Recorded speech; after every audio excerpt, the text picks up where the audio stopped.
ரிஷபராசி நேயர்களுக்கான சாதகமான நாள். ரிஷபராசிக்கு யார் அதிபதினா சுக்கிரன் அதிபதி. இந்த சுக்கிரன்ல என்னென்ன நடக்கும் நமக்கு? இல்லற வாழ்க்கை, காதல், ஆடம்பரம் வாழ்க்கை, செல்வம், புகழ், அஞ்சையும் கொடுக்கக்கூடியது இந்த சுக்கிரன். அப்ப நாள் பார்த்து நம்ம விஷயங்களை பண்ண நல்லா இருக்கும் இல்லையா? சரி, இப்ப அடுத்து இந்த காதல் கைகூடணும். 5 வருஷமா நாங்க லவ் பண்றோங்க. 5 years லவ், சின்சியர் லவ் நான் சொல்றேன். 5 years நாங்க சேரணும். எங்க அப்பா அம்மா ஒத்துக்க மாட்டேங்கிறாங்கன்னு புள்ள சொல்றாரு, பொண்ணு சொல்றா எங்க வீட்டுல ஒத்துக்க மாட்டேன்றாரு. ஆனா வீடெல்லாம் ஒத்துதான் நாங்க கல்யாணம் பண்ண போறோம்.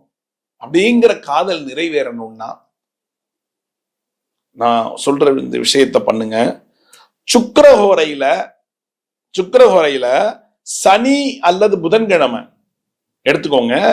சனிக்கிழமையோ அல்லது புதன்கிழமையோ நவக்கிரகத்துக்கு நீங்கள் 2 பேரும் சேர்ந்து ஆளுக்கு ஒரு விளக்கு போட்டு நல்லெண்ணெய் ஊத்தி, நல்லெண்ணெய் தீபம் எண்ணெய் போட்டு, அதாவது புது அகல் விளக்கு, அங்க இருக்கிற அகல் விளக்குல போடக்கூடாது.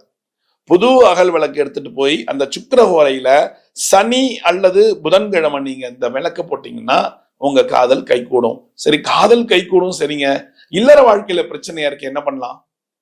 இல்லறத்துல கணவன் மனைவி ப்ராப்ளம், ஒண்ணு சேரல, ரொம்ப கஷ்டமா இருக்கு. கணவனுக்கும் கஷ்டமா இருக்கு, மனைவிக்கு ஈகோ ப்ராப்ளம். கல்யாணம் பண்ணி 2 பேரும் தனித்தனியா இருக்காங்க. பெரியவங்க 2 பேரும் எப்படியாவது சேர்த்து வைக்கணும்னு முயற்சி பண்றாங்க. பேச்சுவார்த்தை நடக்குது, எல்லாம் நடக்குது, ஒண்ணும் முடியலையே. முடியறதுக்கான ஒரு வழி சொல்றேன்.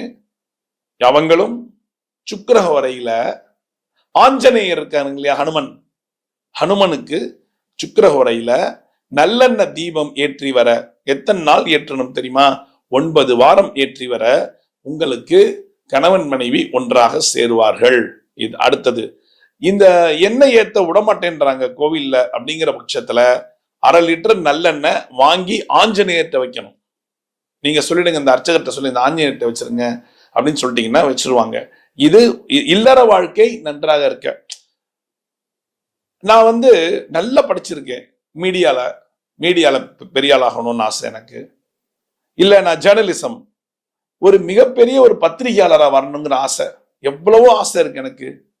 புகழ், நல்ல ஒரு பேச்சாளர், பட்டிமண்டபத்துல நான் பேசணும், இல்ல இந்தந்த விஷயங்கள் எல்லாம் நான் பேசி நான் பண்ணணும் அப்படிங்கிறவங்கெல்லாம் என்ன பண்ணணும் அப்படின்னா, அவங்களும் சுக்கிரஹோரையில உங்க வீட்டுல உங்க பூஜை ரூம்ல சனி அல்லது புதன்கிழமை சுக்கிரஹோரையில நெய் தீபம், பெரிய தீபம், இவ்வளவு பெருசா இருக்கும் இல்லையா, ஒரு தீபம், மண் விளக்கு தான் ஏத்தணும், காமாட்சி விளக்குலாம் கிடையாது. மண் தீபம், அழகான ஒரு தட்டு வச்சு மண் தீபம், அந்த அகல் விளக்கு எடுத்து அந்த அகல் விளக்குல பச்சை கற்பூரம், ஏலக்காய், கிராம்பு இதெல்லாம் போட்டு ஒரு மூட்டையில கட்டி அது உள்ள போட்டு, குட்டிய கட்டி உள்ள போட்டு பஞ்சு திரி போட்டு ஏத்தணும். நான் சொல்ற டேட், ஒண்ணு புதன்கிழமை சூஸ் பண்ணிக்கோங்க, இல்ல சனிக்கிழமை சுக்கிரஹோரை எடுத்துக்கோங்க. அந்த சுக்கிரஹோரையில நீங்க ரெகுலரா ஏத்தணும். எத்தனை நாட்கள் ஏத்தணும் அப்படின்னா, எல்லாமே 9 வாரம் இதை நீங்க தொடர்ந்து ஏத்தணும். நீங்க பட்டிமண்டபத்துக்கு பிராக்டிஸ் பண்ணுங்க, இல்ல டான்ஸ் பிராக்டிஸ் பண்ணுங்க, இல்ல நான் நடிகர், மீடியா வாய்ஸ், நான் பெரும் புகழ் போகணும், இசையமைப்பாளர், இந்த மாதிரிலாம் இருக்கிற கேட்டகரிஸ், அவங்கெல்லாம் இந்த தீபத்தை ரெகுலரா உங்க வீட்டுல ஏத்தி, ஊதுபத்தி ஏத்தி, அதாவது தீபம், அந்த தீபத்திலேருந்து ஊதுபத்தி ஏத்தி ஒரு கல்கண்டோ ஏதோ சுவாமிக்கு நைவேத்தியம் பண்ணி வர உங்களுடைய புகழ் நல்லா சேரும். அடுத்தது செல்வம் சேரணும்.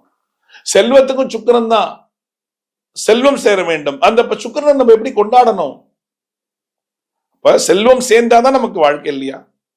சோ இந்த செல்வம் சேரணும்னா நம்ம என்ன பண்ணணுங்கிறத சொல்றேன். சுக்கிரஹோரை, எல்லாமே சுக்கிரஹோரை. ஏன்னா ரிஷபம் சுக்கிரனுக்கு மிக உகந்தது. 101 ரூபாய் காயின் வச்சிருக்கீங்களா? 1 ரூபாய் காயின் 101 எடுங்க.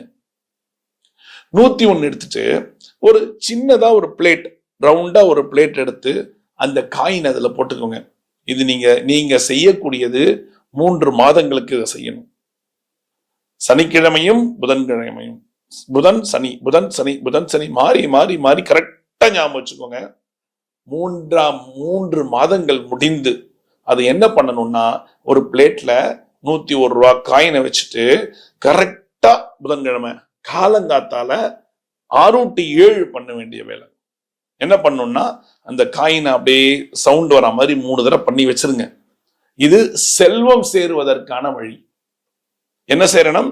செல்வம் சேரணும். உங்களுக்கு அந்த செல்வம் சேர்ந்தா வாழ்க்கையில நல்லா இருக்கலாம்ல. அப்போ சுக்கிரன் உங்களுக்கு வீக்கா இருக்கு அப்படிங்கிற பட்சத்துல நீங்க இதை செஞ்சீங்கன்னா அந்த சுக்கிரன் உங்களுக்கு அவ்வளவு உதவி செய்வார். பணம் சேரும், செல்வம் கொழிக்கும், செல்வம் கொழிக்கும். இதை செஞ்சுட்டு சரி இதை நான் 3 மாசம் செஞ்சுட்டேன்னா இந்த காயின் என்ன பண்ணலாம்? உங்க வீட்டுக்கு வராங்க இல்லையா, ஆளுக்கு ஒரு காயின். எப்போ சொந்தக்காரங்க வந்தாலும் நான் ஒரு சுக்கிர பூஜை பண்ணேன், இந்தாங்க காயின் 1 ரூபாய். ஏன்னா அவங்களும் வாழ்க்கையில முன்னேறணுங்கிற ஒரு உதவி உங்களுக்கு கிடைக்கும் பொழுது ஆட்டோமேட்டிக்கா உங்களுக்கு பணம் வரும். அப்ப நீங்க இந்த காயின் 1 ரூபாய் காயினை கொடுத்து நான் பூஜை பண்ணேன், எனக்கு கொஞ்சம் செல்வம் நல்லா இருக்கு, நீங்க இந்த மாதிரி பூஜை பண்ணுங்கன்னு சொல்லி கொடுக்க உங்களுக்கு செல்வமானது ஆட்டோமேட்டிக்கா சேரும். ஏன் அப்படின்னா சில பேருக்கு பொறாம, ஐயோ நான் சொல்ல மாட்டேன், எதுவும் சொன்னாதான் கிடைக்கும். அதாவது கிணறு இருக்குல்ல, கிணறு தெரியுமா, அதுல தண்ணி இழுக்க இழுக்கதான் தண்ணி ஊறிக்கிட்டே இருக்கும். அந்த கிணறானது நான் கொடுக்க மாட்டேன் தண்ணி, எனக்குள்ள நான் வச்சுக்கிறேன் அப்படின்னா அந்த தண்ணி பாழாக போய்விடும். அதே மாதிரிதான் நீங்கள் இந்த 101 ரூபாய் காயினை ஒரு காயின் கொடுக்கணும், அப்படியே அள்ளி ஒருத்தர் எப்ப வேணாலும் எப்ப வராங்களோ அப்ப 1 ரூபாய் ஞாபகமா இந்தாங்க வச்சுக்கோங்க, நான் சுக்கிர பூஜை பண்ணேன் வச்சுக்க. அப்படி நீங்க கொடுக்க கொடுக்கதான் உங்களுக்கு பணவரவு அதிகரித்து கொண்டே இருக்கும். நீங்களே வச்சா அது வேலைக்கு ஆகாது. அப்ப இல்லற வாழ்க்கைக்கும் காதல் கைகூடுவதற்கும் ஆடம்பரமா நான் இருக்கணும். எல்லாருக்குமே ஆடம்பரம் ரொம்ப பிடிக்கும்ல. என்னதான் நம்ம பழையது சாப்பிட்டாலும் வெளியில போகும்போது எப்படி போனோம்? நல்ல ட்ரெஸ் பண்ணிட்டு போகணும். அதான வாழ்க்கை. ஆள் பாதி ஆடை பாதின்னு சொல்லியிருக்காங்க இல்லையா? அப்ப இந்த ஆள் பாதி ஆடை பாதியில இந்த ஆடை நல்ல அலங்காரங்கள் பண்ணிட்டு போனாதான் மதிப்பு மரியாதை கிடைக்கும். அப்ப நான் ஆடம்பரமாக வாழ வேண்டும். ஆடம்பரம்னா பெரிய இதெல்லாம் இல்ல, விரலுக்கு தகுந்த வீக்கம். நம்ம கிட்ட கிழிச சட்டை, கிழிஞ்சு போன ஒரு புடவை இருக்கு. ஆனா வெளில போகும்போது எப்படி போனோம்? அந்த கிழிசல போட்டா போவோம் இல்ல. வெளியில போகும்போது நம்மள ஒரு நல்ல ஒரு ஸ்டேட்டஸா காட்டிக்கணும் அப்படின்னா நல்ல ட்ரெஸ் போட்டு போனாதான் மதிப்பு மரியாதை. அப்ப இந்த நல்ல ட்ரெஸ் போட்டு போகணும்னா நல்ல ட்ரெஸ் உங்களுக்கு கிடைக்கணும். அப்ப என்ன பண்ணணும்? உங்க வீட்டுல இருக்கக்கூடிய குங்குமம் இருக்கு பாத்தீங்களா, அந்த குங்குமத்தை எப்பொழுதுமே குங்குமச்சிமிழ ரொம்ப இருக்கணும்.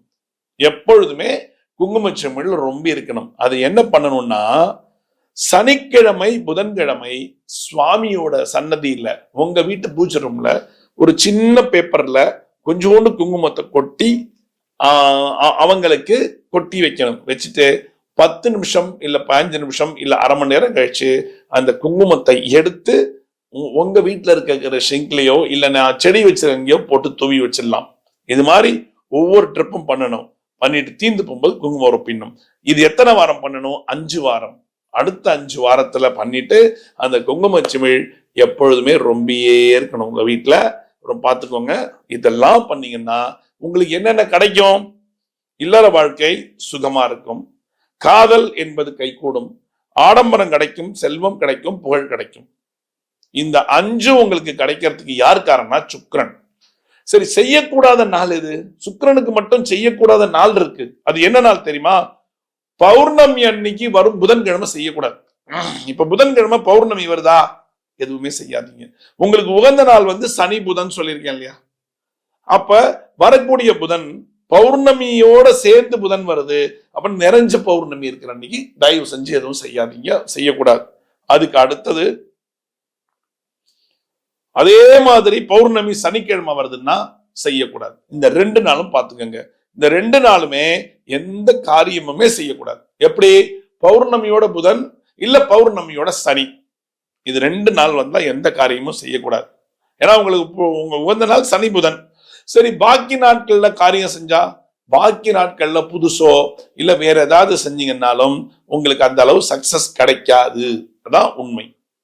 இப்ப இந்த நான் சொன்னக்கூடிய இல்லற வாழ்க்கை நல்லா இருக்கணும், காதல் கைகூடணும், ஆடம்பரம், செல்வம், புகழ், இதுக்கெல்லாம் உகந்த நாட்கள் சொல்லிட்டேன். எந்த ஹோரையில செய்யணும்னு சொல்லிட்டேன். தயவு செஞ்சு உங்களுக்கு ஒரு நல்ல வாழ்க்கைய ஏற்படுத்தி கொள்ளுங்க. சரிங்களா? செய்யுங்க, ஹாப்பியா இருங்க. எல்லாரும் நல்லா இருக்க வேண்டி எல்லாம் வல்ல இறைவனை என்றென்றும் பிரார்த்திக்கும் உங்களின் கோவிந்த வட்டர்.